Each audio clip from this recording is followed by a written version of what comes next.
Hello students, अपने lesson number 3 पढ़ रहे थे आवर्तबीजीय पादपों की बाह्य आकारिकी। ठीक है, इसके फर्स्ट लेक्चर के अंदर अपने आवर्तबीजीय पौधों के भाग पढ़े थे, जड़, तना, पत्ती और पुष्प। और आवर्तबीजीय पादपों की आयु के बारे में अपने पढ़ा था कि आयु के आधार पर वो कितने भागों में बंटे हो सकते हैं। आज अपने पढ़ेंगे आवास। ठीक है, कि आवर्तबीजीय जो पादप हैं वो किन किन आवासों के अंदर पाए जा सकते हैं। ठीक है, तो अपनी जो हेडिंग है, हेडिंग होगी अपनी आवर्तबीजीय पौधों की आवास प्रवृत्ति। आवर्तबीजीय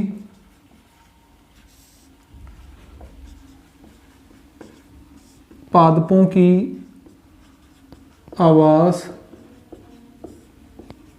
प्रवृत्ति।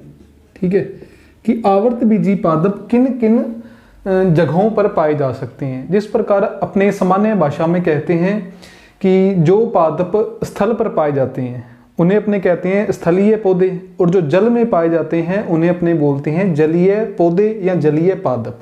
तो उसी प्रकार अलग अलग जगहों पर पाए जाने वाले पौधों को अपने किन नामों से जानते हैं और उन पौधों के अंदर क्या क्या विशेषताएं पाई जाती हैं। तो देखो, सबसे पहले अपने पढ़ते हैं मरुदबिद पादप। मरुदबिद पादप, ये जो टॉपिक है, ये टॉपिक आपके जेट के लिए भी इंपॉर्टेंट है। जेट के सिलेबस में, आईसीआर के सिलेबस में, बीएचयू के सिलेबस में भी ये टॉपिक दिया हुआ है। तो मरुदबिद पादप, जिसे अपने इंग्लिश में क्या बोलते हैं, जीरोफाइट्स प्लांट। तो कौन से पादप मरुदबिद होते हैं? ऐसे पौधे जो शुष्क वातावरण में पाए जाते हैं या ऐसी मिट्टी में पाए जाते हैं जो किस प्रकार की होती है, शुष्क, जिसके अंदर पानी की मात्रा क्या होती है, कम। पहला पॉइंट। ठीक है, वो कौन सी मृदा में पाए जाते हैं? शुष्क मृदा में पाए जाते हैं। ठीक है, और वहाँ का जो वातावरण है, वहाँ की जो जलवायु है, उसके अंदर जो नमी है, जो पानी की मात्रा है, वो क्या है, कम होती है। मतलब जलवायु भी किस प्रकार की होगी, शुष्क। ठीक है, तो अपने कह सकते हैं वहाँ पर जो हवा होती है वो किस प्रकार की होती है, शुष्क हवा। ठीक है, मतलब नमी की कमी, हवा के अंदर कोई आर्द्रता या नमी नहीं होगी। ठीक है, और तीसरी बात, वहाँ का जो तापमान होगा, तापमान किस प्रकार का होता है, ज़्यादा, उच्च तापमान। तो ऐसे पौधे जो शुष्क मृदा में पाए जाते हैं, ठीक है, जो उच्च तापमान वाले क्षेत्र में पाए जाते हैं, वहाँ की जो जलवायु है वो किस प्रकार की होती है, शुष्क। उन सभी पौधों को अपने क्या बोलते हैं, मरुदबिद पादप बोलते हैं।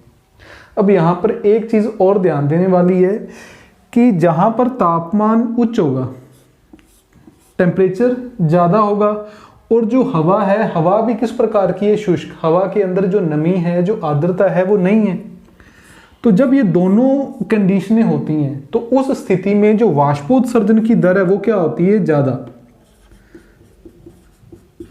वाष्पोत्सर्जन दर उच्च।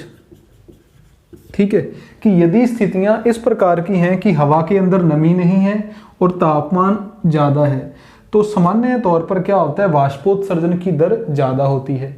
अगर इन पौधों में वाष्पोत्सर्जन ज़्यादा होगा, मतलब पानी ज़्यादा बाहर निकलेगा, उनके पास तो पहले ही पानी की कमी है। ठीक है, मिट्टी के अंदर पानी है ही नहीं, और यदि वो वाष्पोत्सर्जन ज़्यादा करेंगे तो उन पौधों की क्या हो जाएगी, मृत्यु हो जाएगी। तो इन पौधों के अंदर कुछ ऐसे अनुकूलन पाए जाते हैं या कुछ इनमें ऐसी क्षमताएं विकसित हो गई कि जिसके कारण ये वाष्पोत्सर्जन कम करते हैं। ठीक है, इन पौधों की जो तने होते हैं, इनकी जो पत्तियां होती हैं, उनमें कुछ परिवर्तन हो गए। ठीक है, जो अपने आगे पढ़ेंगे इस लेसन में, उनमें कुछ क्या हो गए, परिवर्तन हो गए। उन परिवर्तनों के कारण इन पादपों की जो वाष्पोत्सर्जन दर है वो क्या हो गई, कम हो गई। तो ये इसमें याद रखना है कि इन पादपों के द्वारा वाष्पोत्सर्जन कम होता है। ठीक है, अब यदि आपको थोड़ा बहुत भी अंदाजा हो तो पत्तियों पर छोटे छोटे रंध्र पाए जाते हैं। ठीक है, जो पत्तियां होती हैं उनमें रंध्र पाए जाते हैं। वो रंध्र क्या करते हैं? वाष्पोत्सर्जन करते हैं। वाष्पोत्सर्जन क्या होता है कि जो अतिरिक्त पानी होता है वो भाप के रूप में बाहर निकलता है। अतिरिक्त पानी भाप के रूप में बाहर निकलता है, और वो बाहर किसके द्वारा निकलता है? रंध्रों के द्वारा। और ये रंध्र कहाँ पर पाए जाते हैं? पत्तियों पर पाए जाते हैं, लीफ पर पाए जाते हैं। ठीक है, लेकिन ये पौधे क्या करते हैं? वाष्पोत्सर्जन कम करते हैं। तो मतलब इनमें विशेष प्रकार के रंध्र पाए जाते हैं। तो इनमें किस प्रकार के रंध्र पाए जाते हैं? विशेष प्रकार के रंध्र पाए जाते हैं। उन रंध्रों को अपने क्या बोलते हैं? गर्तीय रंध्र बोलते हैं। तो ये बातें आपने याद रखनी है। कितने पॉइंट? 5 पॉइंट। ऐसे पौधे जो शुष्क मृदा में पाए जाते हैं वो मृदुविद पादप हैं। वहाँ की जो जलवायु है वो शुष्क होगी, उसमें नमी या आर्द्रता बिल्कुल भी नहीं होगी, तापमान उच्च होगा। ठीक है, और वाष्पोत्सर्जन भी ये क्या करेंगे? कम करेंगे, क्योंकि इनके अंदर विशेष प्रकार के अनुकूलन पाए जाते हैं। ठीक है, ये पानी को स्टोर कर सकते हैं, पानी को संचित कर सकते हैं।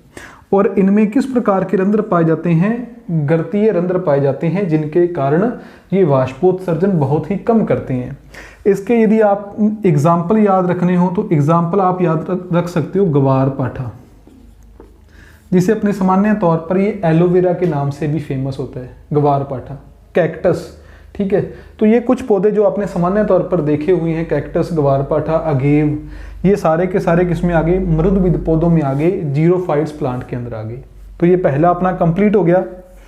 दूसरा अपने पढ़ते हैं इसमें जलोदविद पौधे, हाइड्रोफाइट्स प्लांट।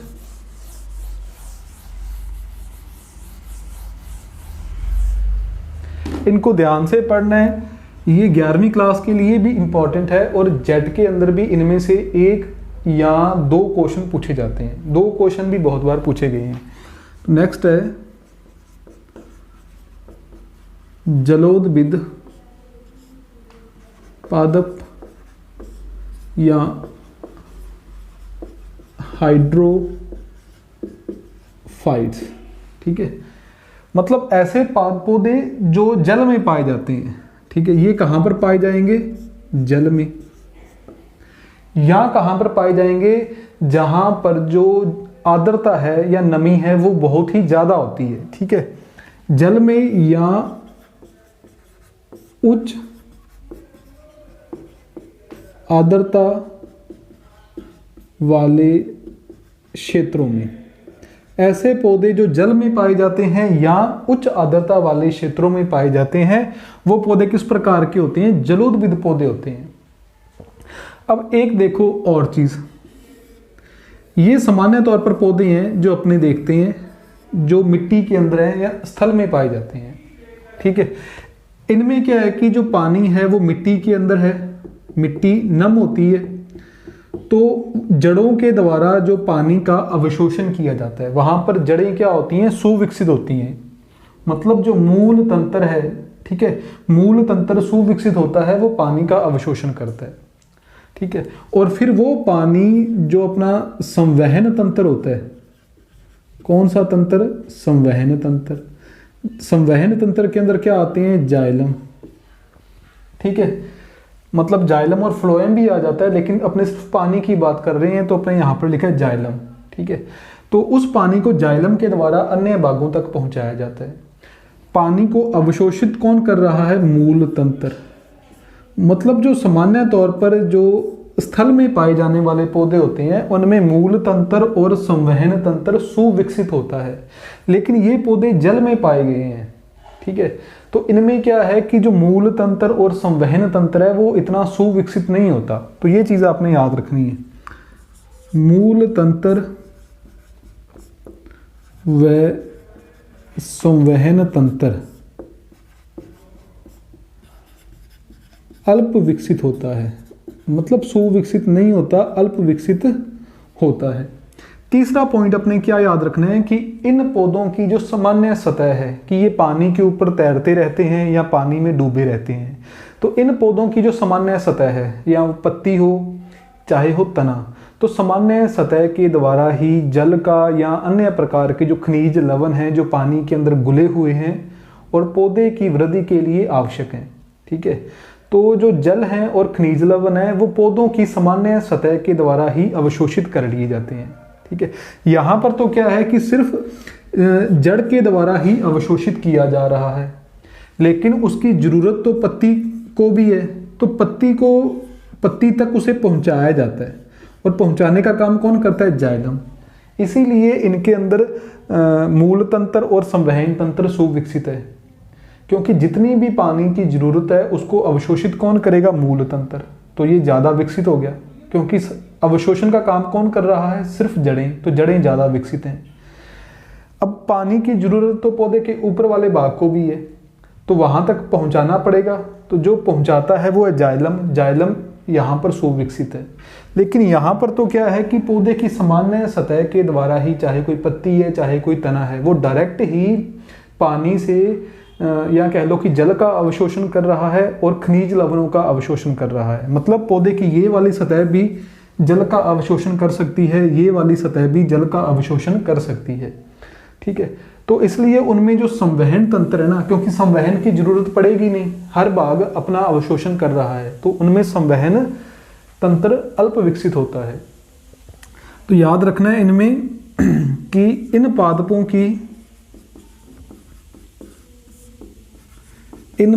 की सामान्य सतह के द्वारा जल व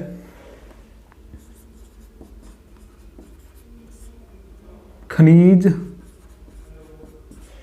लवणों का अवशोषण किया जाता है। जल व खनिज लवणों का अवशोषण किया जाता है। ठीक है, 3 पॉइंट हो गए। चौथा पॉइंट आपने क्या याद रखना है? आपने देखा होगा कि जो पौधे जल के अंदर पाए जाते हैं वो जल की सतह के ऊपर तैरते रहते हैं। ठीक है, तो मतलब उनके अंदर क्या भरी रहती है? उनके अंदर एक विशेष प्रकार की कोशिकाएं होती हैं या रिक्त स्थान होते हैं, उनके अंदर हवा भरी रहती है। उस हवा के कारण वो पानी के नीचे नहीं बैठते, पानी में डूबते नहीं है, पानी की सतह के ऊपर तैरते रहते हैं। तो आपने याद रखना है इनमें विशेष प्रकार की, कह सकते हो, रिक्तिकाएं या गुहाएं पाई जाती हैं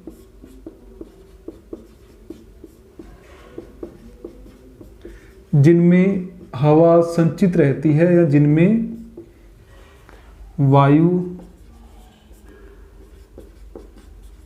पाई जाती है या संचित रहती है। तो ये आपने याद रखना है। ठीक है, तो इसका एग्जाम्पल आप क्या लिख सकते हो? इसका एग्जाम्पल अपने लिख सकते हैं कमल। सभी ने, आसान सा एग्जाम्पल है, सभी ने नाम सुना हुआ है। तो ये आपने पॉइंट याद रखने हैं जलोद्भिद पौधों के लिए। इंपॉर्टेंट है कि जल में उच्च आर्द्रता वाले क्षेत्रों में, ठीक है, उच्च आर्द्रता वाले क्षेत्रों में पाया जाता है। ये मूल तंत्र और संवहन तंत्र अल्प विकसित है, क्योंकि सामान्य सतह ही अवशोषण का कार्य करती है। इनमें विशेष प्रकार की गुहाएं पाई जाती हैं, रिक्त स्थान पाए जाते हैं, रिक्तिकाएं पाई जाती हैं जिनमें जो हवा है, जो वायु है, वो स्टोर रहती है, संचित रहती है। तो एग्जाम्पल इसका क्या हो गया? कमल। तीसरा अपने पढ़ते हैं समोद्भिद पादप।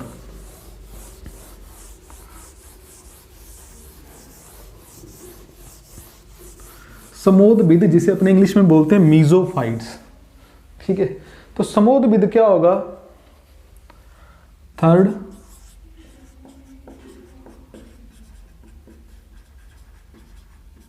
समोद्भिद पादप या मीजोफाइट्स।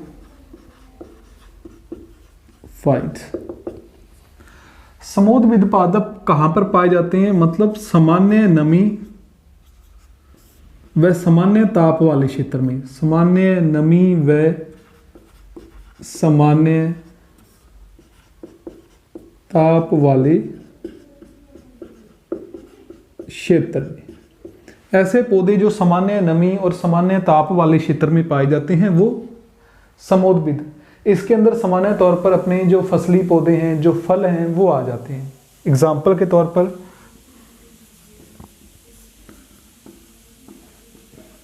कपास,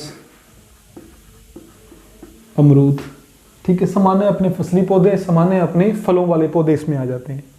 तो जो सामान्य नमी और सामान्य ताप वाले क्षेत्र में पाए जाते हैं वो आ जाते हैं। इसमें ये भी आप पॉइंट याद रख सकते हो कि ये मरुदबिद और जलोदबिद के बीच की श्रेणी के पादप हैं। ना ही तो ये मरुदबिद क्षेत्र में पाए जाते हैं जहां पर ज़्यादा उच्च तापमान हो, मिट्टी के अंदर बिल्कुल भी पानी ना हो, और ना ही ऐसे क्षेत्र में पाए जाते हैं जहां पर आर्द्रता ज़्यादा हो या पानी ज़्यादा हो। ये उन दोनों के बीच में आते हैं। तो ये मरुदबिद व जलोदबिद के बीच की श्रेणी में आते हैं, के बीच की श्रेणी में आते हैं। तो ये पॉइंट आपने याद रखना है, ठीक है। सिर्फ इतना ही पॉइंट याद रखना है अपने समोदबिद के लिए कि सामान्य नमी व सामान्य ताप वाले क्षेत्र में मरुदबिद व जलोदबिद की बीच की श्रेणी में आते हैं। एग्जाम्पल, इनके अंदर एक पॉइंट आप और याद रख सकते हो कि इनमें मूल तंत्र व संवहन तंत्र सुविकसित होता है। किस प्रकार का होता है? सुविकसित होता है। तो ये पॉइंट भी अपने इसमें याद रखना है, ठीक है। तो ये कंप्लीट हो गया अपना समोदबिद या मीजोफाइट्स। नेक्स्ट अपने बात करें लवणोदबिद या हेलोफाइट्स।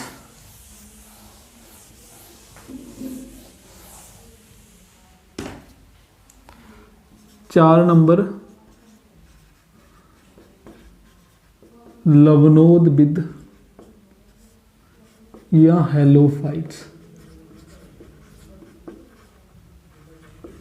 लवणोदबिद या हेलोफाइट्स कौन से प्लांट होते हैं? ऐसे पौधे जो लवणीय मिट्टी में पाए जाते हैं, मतलब जहां पर लवणों की मात्रा ज़्यादा होती है, मतलब सामान्य भाषा में अपने बोलें कि मिट्टी खारी हो, जिसमें लवण ज़्यादा पाए गए हों।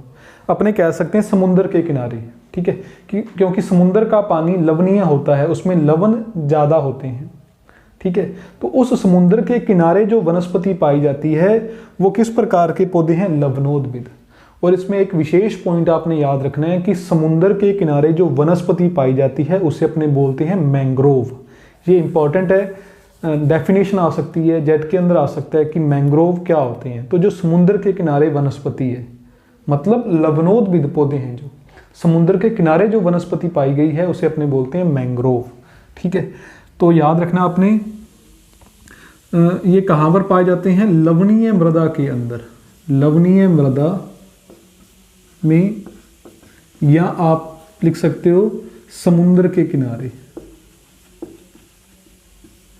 क्योंकि समुद्र का किनारा किस प्रकार का होगा? लवणीय। समुद्र के किनारों के अलावा अन्य जगहों पर भी मिट्टी किस प्रकार की हो सकती है? लवणीय, ठीक है। जरूरी नहीं है कि सिर्फ समुद्र के किनारे ही हों, समुद्र के किनारे भी होंगे और अन्य जगहों पर भी जहां पर लवणीय मिट्टी है। तो लवणीय मृदा में या समुद्र के किनारे जो वनस्पति है उसे अपने बोलते हैं लवणोदबिद मृदा, लवणोदबिद पादप। एक मैंने अभी आपको बताया, आपने याद क्या रखना है? मैंग्रोव। मैंग्रोव क्या होता है कि जो समुद्र के किनारे वनस्पति पाई गई है, समुद्र के किनारे पाई जाने वाली वनस्पति, पाई जाने वाली वनस्पति, ठीक है। अब एक पॉइंट आपने और भी याद रखना है कि समुद्र के किनारे जो वनस्पति पाई जाती है, आपने इस प्रकार के कुछ प्लांट देखे होंगे कि ये क्या है? पौधे का तना, और ये उसमें क्या है? जड़ें। आपने कभी देखा होगा किसी चैनल पर, डिस्कवरी वगैरह के चैनल पर, कि उनमें कुछ पौधों में क्या होता है कि उनकी जो जड़ें हैं, जो भूमिगत जड़ें हैं, वो वृद्धि करके बाहर आ जाती हैं इस प्रकार, ठीक है। कुछ जड़ें क्या आ जाती हैं? बाहर आ जाती हैं। जो ज़्यादातर जड़ें हैं वो वहीं रहती हैं, कुछ जड़ें वृद्धि करके बाहर आ जाती हैं, ठीक है। ये बाहर क्यों आई हैं? श्वसन के लिए। तो इन पौधों में क्या होता है कि पौधों में क्या होता है कि जो जड़ें हैं वो श्वसन की प्रक्रिया के लिए, श्वसन करने के लिए वो मिट्टी से बाहर आ जाती हैं। ठीक है, इस प्रकार की जड़ों को अपने क्या बोलते हैं, न्यूमेटोफोर। ठीक है, तो आपने याद रखना है न्यूमेटोफोर। न्यूमेटोफोर क्या है कि विशेष प्रकार की जड़ें हैं, विशेष प्रकार की जड़ें जो श्वसन की क्रिया हेतु भूमि से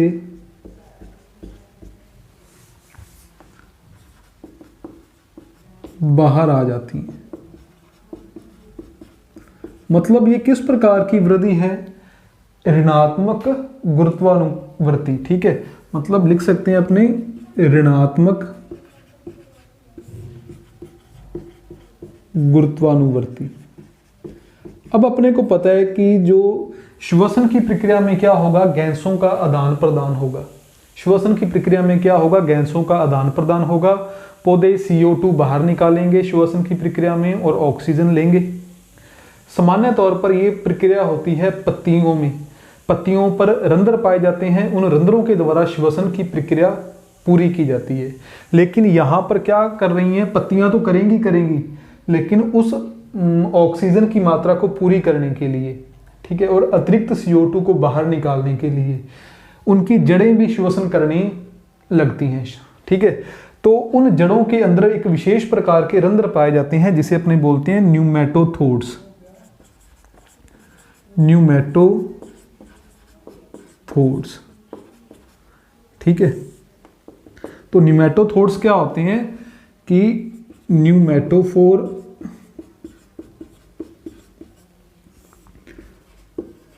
जड़ों पर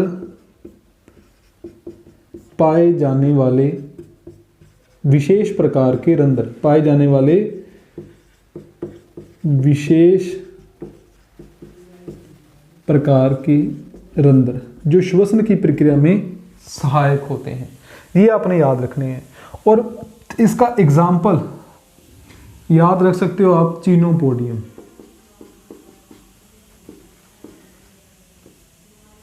ठीक है, चीनोपोडियम इसका एग्जाम्पल आप याद रख सकते हो। तो ये हो गए लवणोद्भिद जो लवणीय मृदा में या समुद्र के किनारे हैं। मैंग्रोव वनस्पति क्या होती है, ऐसी वनस्पति जो समुद्र के किनारे पाई गई है। न्यूमेटोफोर की विशेष प्रकार की जड़ें हैं जो श्वसन की प्रक्रिया के लिए मिट्टी से बाहर आ जाती हैं, मतलब ऋणात्मक गुरुत्वानुवर्ती गति दर्शाती हैं। इनमें क्या है कि श्वसन करने के लिए विशेष प्रकार के रंध्र हैं जिसे अपने बोलते हैं न्यूमेटोथोड्स। ठीक है, ये आपने याद रखना है लवणोद्भिद के लिए। लास्ट अपने पढ़ते हैं अधिपादप या एपीफाइट्स। ये भी इंपॉर्टेंट है। लास्ट टॉपिक अपना आज का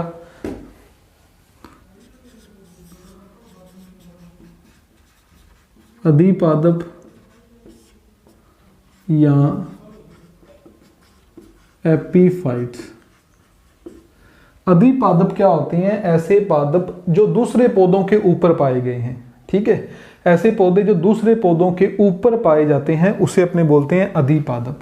जैसे मान लो ये कोई एक मुख्य पौधा है, ये उसका तना और ये उसकी क्या है, जड़ें।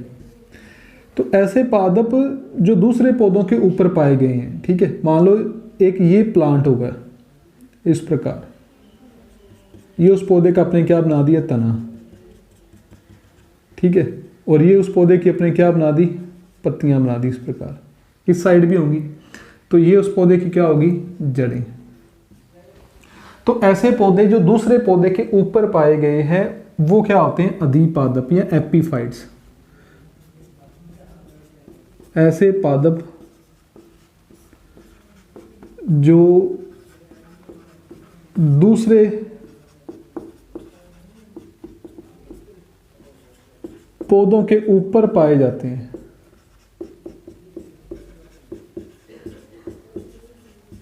ठीक है, अब इनमें आपने विशेष पॉइंट क्या याद रखना है, देखो ये अपना भोजन खुद बनाएंगे। देखो इनमें ये क्या है, पत्तियां। इन पत्तियों में क्या उपस्थित है? क्लोरोफिल, पर्णहरित, ठीक है। और पर्णहरित क्या करेगा? प्रकाश संश्लेषण और अपना भोजन ये खुद बनाएगा। प्रकाश संश्लेषण के लिए क्या चाहिए होता है? CO2, तो CO2 ये बाहर से लेंगे। और प्रकाश संश्लेषण के लिए क्या चाहिए होता है? पानी, H2O। अब ये पानी कहाँ से लेगा? क्योंकि इसकी जड़ें तो मिट्टी के अंदर है ही नहीं, इसकी जड़ें तो बाहर हवा में लटक रही हैं। तो ये पानी कहाँ से लेगा? हवा के अंदर जो आर्द्रता होती है उस आर्द्रता को ये अवशोषित करता है। कि इसकी जड़ें क्या करती हैं? इसकी जड़ें जो हवा में मॉइस्चर होता है, हवा में जो नमी है, हवा में जो आर्द्रता है, उसका अवशोषण करती हैं, ठीक है। तो वहाँ से आता है पानी और फिर ये क्या बनाते हैं? भोजन बनाते हैं,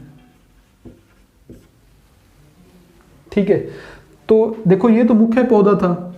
इस मुख्य पौधे में ये इसकी पत्तियां, ये पत्तियां लेंगी CO2, और ये पानी कहाँ से लेगा? इस मिट्टी से। इस मुख्य पौधे को तो हवा से नमी अवशोषित करने की कोई ज़रूरत नहीं है, क्योंकि पानी कहाँ से आ रहा है? मिट्टी से। लेकिन इसकी जड़ें तो ऊपर हवा में लटक रही हैं, नीचे मिट्टी में आ ही नहीं रही। तो ये अपनी जो पानी की कमी है वो कैसे पूरी करेगा? कि इसकी जो जड़ें हैं वो हवा के अंदर जो नमी होती है उसका अवशोषण करती हैं। अब देखो सामान्य तौर पर ऐसा नहीं हो सकता। सामान्य तौर पर जो जड़ें हैं वो नमी का अवशोषण नहीं कर सकती, वो तो मिट्टी से ही जल का अवशोषण करेंगी, बाहर हवा से जो मॉइस्चर है या नमी है उसका अवशोषण नहीं कर सकती। इन पौधों में क्या होता है? विशेष प्रकार के उत्तक पाए जाते हैं इनकी जड़ों में। इनकी जड़ों में विशेष प्रकार के उत्तक पाए जाते हैं जिसे अपने बोलते हैं वेलामेन उत्तक, वेलामेन, ठीक है। ये उत्तक क्या करते हैं? उस नमी को अवशोषित करते हैं या उस प्रक्रिया में क्या होते हैं? सहायक होते हैं। विशेष प्रकार के उत्तक